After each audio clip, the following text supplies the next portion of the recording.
Éric Eslassi, bonjour.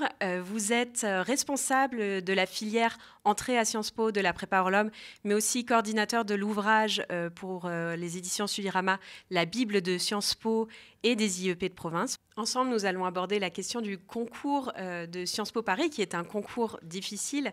Alors, quels seraient vos 3 conseils pour réussir ce fameux concours ? Oui, vous avez raison, c'est sans doute l'un des concours les plus difficiles qui existent pour nos petits élèves français. Écoutez, il y a un premier conseil qui est important, c'est définir son projet très tôt, dès la fin de la classe de seconde.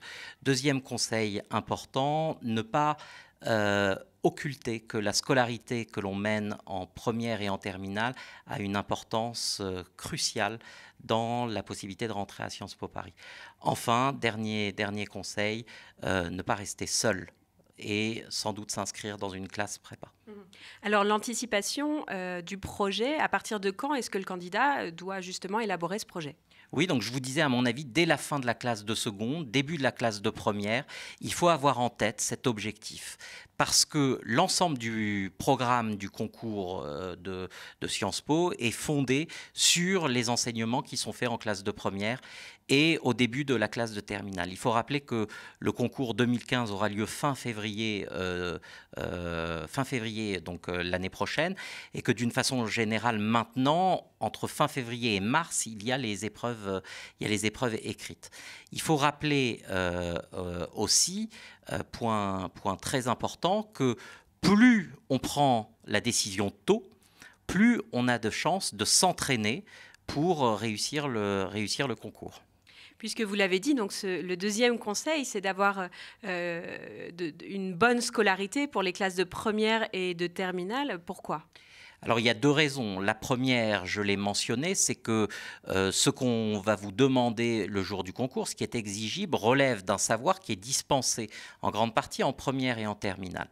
Mais il ne faut pas occulter que le dossier désormais de la scolarité, première et terminale, fait partie intégrante des critères de sélection pour le concours. Donc il faut absolument soigner ces notes, ces bulletins, et ces notes d'épreuves anticipées en français et dans les autres matières comme les TPE ou les épreuves scientifiques en ES. Troisième et dernier conseil, vous l'avez dit, l'entraînement, la préparation.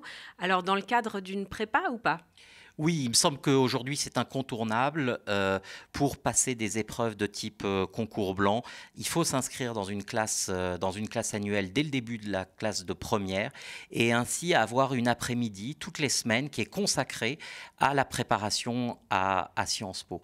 En parallèle d'une classe préparatoire qui, je le répète, me semble absolument fondamentale, je crois qu'on peut s'entraîner aussi sur des ouvrages à l'image de la Bible de Sciences Po, qui est un ouvrage particulièrement complet puisque sur plus de 1000 pages, nous reprenons l'ensemble des conseils qui permettent d'entrer à Sciences Po.